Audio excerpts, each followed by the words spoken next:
Well, I'm so excited to be with you this afternoon. We have a tough topic, but boy, we've got some people doing something with that tough topic, and they are doing it well.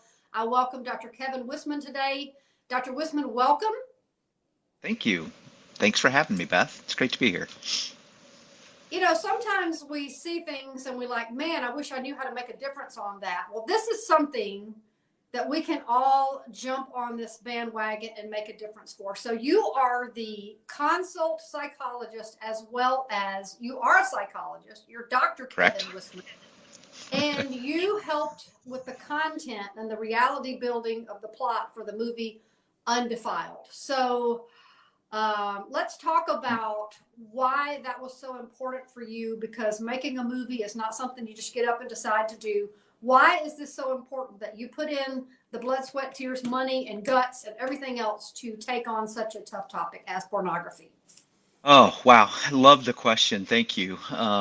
First, it kind of began with my own story, but it was 2008. So I've been licensed as a psychologist for 24 years now. In 2008 is when I had the first individual come to me and say that they were having a problem. They were struggling with pornography. Now, that had never crossed my therapeutic couch before. So it was at that point that I had to start doing some research. So I found the book by Patrick Carnes called Out of the Shadows. And that Mm-hmm. was my introduction into the world of sexual addiction. And from there, Fight the New Drug as a website. Your Brain on Porn was another research tool that I found. And you know, after that first individual came to see me, more and more people started coming to see me, telling me that this was their problem. And it got to be about 4 years into that in 2012. Then I was like, there's got to be a better way. I got to be able to reach more people. And I developed a weekend experience for men and ultimately walked them through a process. And that process is that God has created us. A part of our creation and a part of the gifting he has given us is our sexuality. But many of us have been exposed to things. We have messed it up, or our sexuality has been messed up for us. And we live with a lot of shame because of that. But Jesus loves us and he pursues us and he wants to restore us in our sexuality. And it was out of that group of men that I began to recognize and offering these groups that, again, we need more for people. And that's when I ran into director of Light of Life Films, Matt McCauley, and he's like, well, let's consult on this. Let's see what we can do. And Mm. that's where Undefiled came from. So let's talk about the movie, because obviously Okay. that's what we're here to talk about. But Right. I mean, you've been nominated for 7 awards: Best Picture, Best Supporting Actor, Best Supporting Actress, numerous awards. And it's a great, gripping, nail-biting movie. And I haven't even seen the whole movie, but I have dug deep into the different trailers and everything today. And this is a Right. very well done. So hats off to Matt McCauley and his studio, because this is really, really well done. And I think that's what you have to do in today's world to compete against other filmmakers. But your team has risen to the occasion, because it's really well done. I mean, I am just climbing in there wanting to see more, because it Yeah. is something we can all help with. It is something that we can all understand. So let's talk about what people don't know about pornography, which I think Undefiled brings up a great amount. So it destroys Right. marriages, it kills Yes. intimacy within a marriage situation. Yes. Uh, you think you can watch a little pornography and it's just going to spice up life and stuff like that, but that's where the destruction begins to come in. And pornography, most people don't understand, is what is fueling sex trafficking. I mean, how do we not know this as a nation? Yeah, you've done a great job of summarizing it right there. And what we really wanted with the film of Undefiled was to be an introduction and to be a conversation starter and to be a way for people to be able to connect some of those dots that you've already done there. So absolutely, pornography. It's upwards of high 80s, low 90% of men that are dealing with sexual integrity and even pornography addiction. Women, a lot of people think this is just a man problem, but Right. it's not. Women are struggling with this too. There's new research that's being done, but the older research says up to 34 to 35% of women are dealing with this problem as well. And the impact that it has, as you've said, on the individual themselves, actually changes their brain and the way the brain receives reward systems and the way they begin to view people. It changes the way they view people. So what we know about people who have problems with sexual addiction is, sure enough, they're going to have an increased amount of depression. They're going to have increased anxiety. There's correlations with that. They may even develop sexual dysfunctions, erectile dysfunction. And it changes the structures of the brain. But it has an impact on marriages as Right. well, as you had mentioned. So people that are engaged or consume pornography will report lower satisfaction in their marital relationship, and it's a problem for society then as well. And I'm sure we'll break that down a little bit further, as you had mentioned, of it begins in the heart of man, Mhm. and that demand that it places then on human sex trafficking as well. And so let's talk about the manipulative culture that we're in, because someone may think, oh, it's just a little movie, Mm, but it hooks you in really quickly, and it ties back to, this was something that you said that I thought, oh man, if that's not ever a good description of it, worthlessness. That yes. most people, uh, like in the movie, the actor and his wife are in a terrible situation, and he finds a purpose in his life all of a sudden because he thinks he can help someone and help save Right. someone's life from sex trafficking. Yes. And he feels a connection to his purpose all of a sudden in a minute. And that was like a game changer for him. But prior to that, it was the worthlessness that he felt. His baseball career was failing, his marriage was struggling, they couldn't pay bills. And so instead of turning to God, he turned to pornography. And so that was the tunnel of craziness that led after that. So, how does that Right. happen in today's life? You see that often, I suppose. Oftentimes. So what I believe to be true and what I've witnessed then, and it does, we played that out in the character of Mitch then for sure, is there are things that happen in our childhood experiences, whether that's an early exposure to pornography or somebody has mistreated us in some way. And there's a lie then that gets believed, and that lie is always against our identity and who we are, and we begin to believe that we're not good, that we have no value, that we are worthless. And we find ourselves in these repetitive patterns, and we will do anything to escape this idea that we're worthless. And our mind will then begin to fantasize, begin to try to make ourselves feel better. And when we begin to get into this cycle and we begin to recognize, well, hey, there's something that gives me a temporary benefit. I get some type of satisfaction. I get some type of reward. It's actually dopamine. It's a brain chemical that makes us feel good when we're viewing pornography. But then immediately with the acting out, we re-experience shame, and it takes us back to that feeling of worthlessness all over again. And we tried to portray that in the character of Mitch, where over and over you will see him struggling in baseball.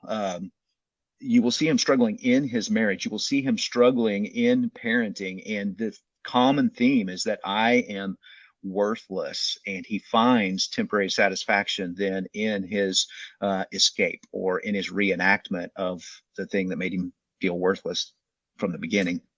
Uh, So, question on that though, because everyone has something from childhood that makes them. sure. I mean, we come from broken families, so that's a really tough topic to see people trying to deal with in ways that are just going to lead to worse worthlessness. And what Right. do we as believers do? I mean, look at you. You've got a team. You're making a movie, but what Right. you've made and you've got it out, and but how do we reach people with a message of hope as opposed to one of hide in a hole and hope nobody finds out about it, and just more shame, more Oh, guilt for all right. that? Right. Well, first and foremost, I believe it is a relationship with Jesus Christ, and it is Him who we receive our identity from. And when we take a look even at His life and the temptations He received, we see and we read that if you are the Son of God, I mean, this is how Satan started with Him, was a challenge on His own identity. So we are constantly challenged on who we are as individuals. So first and foremost is that relationship that we have with Jesus as our Lord and as our Savior, and being able to receive identity through Him. The second thing that I think is necessary is community. We have to have a community of believers, of people that are pouring into us, into who we truly are as well. So you'll see that struggle of Mitch, of like he's trying to find his community, he's trying to find his worth and value in his home, within his family, within his team, and then he has this opportunity to try to save somebody, and he thinks that this is what it's going to be to bring worth back to him and restore his identity. But ultimately, there's one character then that begins to speak into him of like, oh no, you have a value, you have a worth, and here's where you'll find it. So you get to see that push just a little bit in the film. I think there was a great moment where he looked into what the other guy on the baseball team is trying to tell him on. This is your quick fix for tonight. You want to have a great game. Right. You got to go with this girl tonight. So, but he looked into her eyes and he saw, and he even came back later and said, you didn't see the way she looked at me. That's So right. there's a soul connection that takes place between people, but we're in a world that is just so fast driving by. It's just a big world. I have a new book called No Hamsters in Heaven, because we're spinning past what's really important. And he saw in that moment that her life was of value. And I think that was a well done part of the movie, because it brought it back to where life matters, relationships. And Right. I think, how do we get back to that as a church? And, we got 50% of pastors viewing pornography on a regular basis. Right. I mean, what do we as a people do to tackle this topic? Because it's defiling our nation as a whole. Yeah, no, I love the question. That's exactly a part of the purpose behind Undefiled, was we really wanted this to be a conversation starter, because we know that there are too many people that are dealing with it and struggling with it and not even knowing how to be able to approach it. And I would even tell you that a lot of the clients that I have had come through, sit on my couch, were in some type of full-time ministry, and they were afraid to Right. talk about their struggle for a fear of losing their position or the way that others might see them. But when we begin to recognize that in community, when we create a safe community where the individual can be seen and where they can be like soothed and they can be made secure, there's a lot of things that begin to happen when people recognize they're not alone. And we really wanted this to be a conversation starter for people to be able to recognize that they are not alone. It is everywhere, but there's healing. That's the fun part of, like, there's healing, there's restoration of, like, you don't have to do this forever. There is hope for And what sure. do you say to someone who, most people don't have that kind of community where they can just go in and say, man, I'm struggling with this, or I'm struggling with that. Yeah. What do you say to someone and they're going, man, I wish I had those people in my life, but I don't. There's a Right. lot of people that don't. So how does that help? I mean, where can they go to reach out to begin to start on that path to healing? Yeah, find that community, right? And if you don't have it locally, then, I mean, I am so excited that we have partnered with Pure Desire Ministries. Yes, So that's Pure right. Desire has been around since 2007, and they are biblically based and clinically informed, been working with individuals struggling with sexual addiction for this many years, whatever that is, since 2017 or 7, right? And they offer online consultations and counselings and groups. They have groups that are throughout our nation and even internationally. So there are people out there that will totally understand, that will welcome you with open arms. And you can just go to our partners' website there, puredesire.org, to be able to start a process there. Or you can find them through the livingundefiled.com. That's our website that we've partnered with Pure Desire with, that leads you to the resources of Undefiled as well. And we'll put those in the comments because, Thank you. you know, that's the good side and the downside of COVID is that so much is online now. Like we can do this Right. interview online, but Yeah. it is less scary if you're going to enter into a community like that to maybe start online. So that is a great option. So let's talk about that. Pornography also is the gateway to paid sexual encounters, because I think most people think, well, Right. I've never had a prostitute, but that's ultimately what is being pushed, is to engage further and go deeper in. And how is that such a pull that it pulls people in that thought they would never ever go that far with a secret? I mean, you're the Yeah. psychologist. I mean, Yeah. what happens in a man's or a woman's heart that says, I'm willing to go further? Because that's tough. It is tough. And so in our Living Undefiled series, one of the experts that we interview is Dr. Shively, and he's with the National Center on Sexual Exploitation. And he does a fantastic job in being able to describe some of this on a cultural perspective.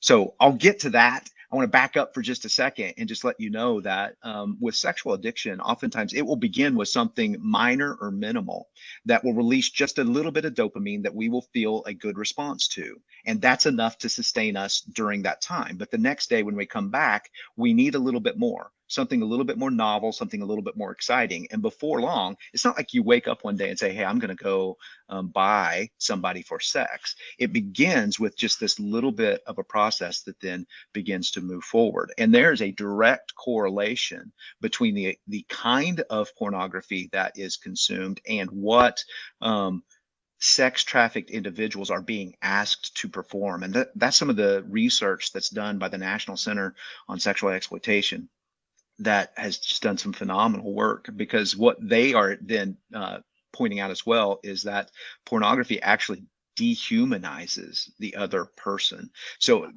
it makes them more of a tool to be consumed or to be used. And when we don't see them as a real person or as a real individual, then we are more likely to do violent things to them.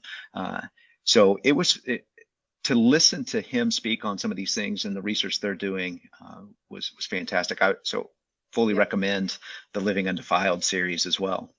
So let's talk about the what's become culturally normal, which Mm, is on many levels pornography. right. You know, you don't really. It's not like you have to go on the dark web to find sexually Mhm. explicit movies. Now it's on pretty much all the platforms. Things, I don't know what happened in the ratings and how people had to say what's in the movies, but almost all of them say sexual content. That's pornography too, right? Absolutely. Yeah, what's happened is we've become a very sexualized culture, Yeah. and we are desensitized to the things that are taking place. Now, here's one of the harsh truths that I've had to come across, just even in raising my own children, of the things that in the generation I grew up in, the 70s and 80s, what would have been considered soft porn or pornographic is nothing to kids these days. What they are exposed to is radical, hardcore, violent, just with a quick Google search. And what's more harsh and disturbing is that oftentimes once they begin online discovering these images, it's not long before they start creating their own and before they start sharing pictures of their own with people that they know. So those are some of the harsh truths that are difficult Yeah. in our culture and society. So let's talk about parents. You know, I'm a grandparent, so my kids are grown, but I have grandchildren now. So, Mhm. um, what do you say to parents that are trying to decide should they get their teenager a smartphone? Oh, so the average age of children getting smartphones these days is 8. That's crazy. 8 years old. It's not only crazy, it's scary, because here's again the truth is that kids don't go searching for this. It it finds them. Mm-hmm. It's not even on purpose oftentimes. So the best thing that you can do as a parent or as a grandparent is you be their safe person. They need to know that they can come talk to you about anything and everything and know that it's going to be okay. That you're going to love them, you're going to accept them, you're going to soothe them, they are going to be secure. So we have to create that safe base for them. There can be no shaming of this, because it's not, again, it's not that they are looking for this. It's going to find them. And if we shame them, it will put them further into the dark and make them believe that it's a secret that they have to keep that's going to continue the battle. So Because that's that's one of the the things. shame, that's the guilt, that's that sense of Absolutely. worthlessness settling onto them as, yeah, yeah, Early. I can see. Early. Yeah. So one more question for the parents. So watching that movie, that girl that is being sold is someone's daughter, sister, Yeah. granddaughter. I mean, how do you tell parents to keep their kids from getting not just online situations, but situations out and about where they're not? I mean, are people really nabbing people and things like that? I mean, tell me what's the reality to how that girl ended up being sold. So, so the reality of that particular story, Samantha is the character you're referring to, played by Callan Woods, does a fantastic job at She did. portraying that role. Oh man, just heart wrenching in Whew, scenes. Is broke my based heart. on Yeah. oh, based on actual events. That story is based on actual events. Now, here's the other thing though too of what we know, what I've witnessed in my counseling office is that kids are just being targeted. Um, so it's not necessarily that they are being like stolen, Stumbling into or something. taken. Yeah. No, this is like they are just being targeted online, and it starts with just friendship types of things. It Yeah. really, really does. And they get lured into this. And before long, they're being asked to share intimate things, intimate pictures, and they fall right into that. And then they get trapped. They get Yeah. trapped. So again, as parents, the best thing we can do is create a culture of safety to be able to talk about that, which I'm also glad that you asked that question about parenting, because one of the other purposes that I was seeing in the desire for undefiled is there are men raising children that are dealing with this issue themselves. There are women dealing with this issue. And until they're able to talk about themselves, they're not going to be able to raise their family. Mm-hmm. So, again, conversation starters. Get the generation healthy so that they can raise a healthier generation. Oh, that's such heavy stuff, but it's something, we're all looking, we look at the political landscape. I mean, you look at the world and you're like, man, what can I do to make a difference? I'm not going to sway anybody's vote. I'm not going to get political or anything like that, but we can tackle this issue. What can Yeah. we as just regular everyday people, besides watching the movie Undefiled, and I know that it's on Tubi, Prime, and Apple. It's Yes. very available, and everyone needs to watch this movie, because if you want to wake up to reality and how you can help your family right now, this is the way to do it. So what do you say to the everyday person that's saying, man, I really want to help the world? How can we tackle this issue and help the world? Yeah, it begins with conversations. It begins with like-minded people. It begins by going to your community organizers, to your church leaders. It begins, actually, it begins in your family, right? Yeah. It's like you got to take care of your family first, and then you go to these places. So one of the things that I've really enjoyed about this whole project is the follow-up resources. So livingundefiled.com, we begin to address some of that, where we interview the experts. And it's really about how to begin to engage a community, how to engage a church, and how to engage a culture in overcoming and what you can do. So National Center on Sexual Exploitation. It's actually ncose.org, I believe is their website. That'd be a great place. I know there's so much in there. Yeah. That'd be a great place to get started. Yeah, that's what I would say. So what about churches? I mean, are you Mhm. facing some gatekeepers at churches that really don't want to take this issue on? Because I'm thinking you probably are. That's absolutely correct. Now, I don't know if they're actually gatekeepers or they just don't. Again, it's a topic that they don't know how to address, that we don't know how to address, and address well. We want to keep it in the dark, but that's where I go back to no, God has created us and in his image, and a part of how he's created us is our sexuality. And it's a gift, and we need to steward it, and we need to steward it well. And it's just, creating a place to be able to have those conversations. So absolutely, I believe the undefiled could be one of those things of like, this could be a movie that we could watch on a Friday night together. We could have conversations about it. I'd be happy. I mean, there's some of us on the team who'd be happy to come to your church and be able to talk about these things and get the conversation going. And there's groups through Pure Desire that would be more than happy to join with your church and organization to be able to help win this battle for sexual integrity. So let's just ask this question on someone said maybe they found themselves in this pit and they're like, man, you don't understand. I'm so far into this. If my wife only knew, if my husband only knew, there's no such thing as too far gone or too far in to not come back up and out and find healing, correct? That is absolutely correct. There is no situation, and I've been doing this long enough now, and that's what I will tell people when they come visit me of there is no situation, there's nothing that you will share with me that I have not heard or seen in Right. some form or fashion. So you are never too far gone. Hope is always present. And when you have the ability just to be able to bring that darkness into the light, there's a freedom that comes with that, and there's a process.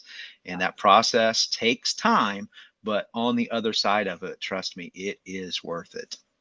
And have you found it to be true that I've always said this, and I'm not a psychologist, but God's will is truth. So whatever is hidden is going to be revealed. So you might as well just reveal it. Is that common sense, or does that work or no? I wish it were always that easy. Unfortunately, the people that come to see me are always the people who have been found. Right? It's exactly what you're saying of like, God will reveal it. It will be brought into the light. And it's then that people come see me. I would much rather see them before the discovery because there's so much trauma when the spouse is the one that discovers this. Yeah. There's a betrayal that takes place with that creates so much trauma that looks very similar to post-traumatic stress disorder. The impact it even has on the spouse's brain. I would much rather work with somebody who says, hey, this is my problem. How do we go about it? Yeah. Then So, it's much less painful. Yeah. So this, final question, so to speak. Okay. We live in a world that's, loneliness is at an all-time high. Feelings of isolation, addiction, people feeling what's the word? Anxious, and people are just walking around like, ew. So there's so much pressure to perform, and there's so much pressure to, meet a certain standard, or keep up with the Joneses or whatever. What do you say to people, just as a psychologist? Just take a step back. Yes. Pray about it. And just begin to heal. I mean, you have to sit and settle, right? Don't you have to just kind of get by yourself and say, all right, Lord, here I am. Let's go to work. Yeah, there's actually a great resource. The Wild at Heart team, that's John Eldridge, wildatheart.com, I believe is their website. You can find the pause app, the 1-minute pause app, and it's just simply being able to take 1 minute and God, I give you everything. Yeah. I give you everything and fill me with more of you. It's a simple prayer meditation to be able to just become mindful of the moment, to be able to find that peace and that restoration just for 1 minute. So absolutely, it just takes a minute to sit and be still, to reorient. Mhm. Yeah. And when you don't feel like you can confess or come true to someone, you can come true and come clean with God, so to speak, because Yeah. He's going to be the one that's going to remind you of your personal value and your personal, I put you here to be you. We can come out of this. We can do this. Just Yeah. let me help you. And it's always that let me help you moment that begins to bring the help in, right? Absolutely. There's a beautiful picture of this in scripture. I believe it's 2 Corinthians 3, where it just says of when we turn to the Lord, he will remove the veil of from our face. He'll remove that veil and we will be transformed by the beauty of his imagery. So it's that him looking at us and us looking at him. And when we're able to just be still and do that, there's a transformation that begins to happen. So And you can stand up every day and say, I am not a loser. I am not a victim. I am not an addict. I am going to become victorious. I am a child of God. I am going to walk this out. I am going to live my purpose. I'm going to find and be true to my identity. And once you begin to say that to yourself over, oh, I'm worthless, I'm failures. yeah. Once you begin to confess who you are and let go of who you're not, then you do become a new person. Absolutely. Absolutely. That is your true identity. And it's listening then to those things. I am a child of God. I am holy and I am dearly loved. These are things that have really restored a lot of people and brought great healing and health because it's true. It's who we are. Yeah.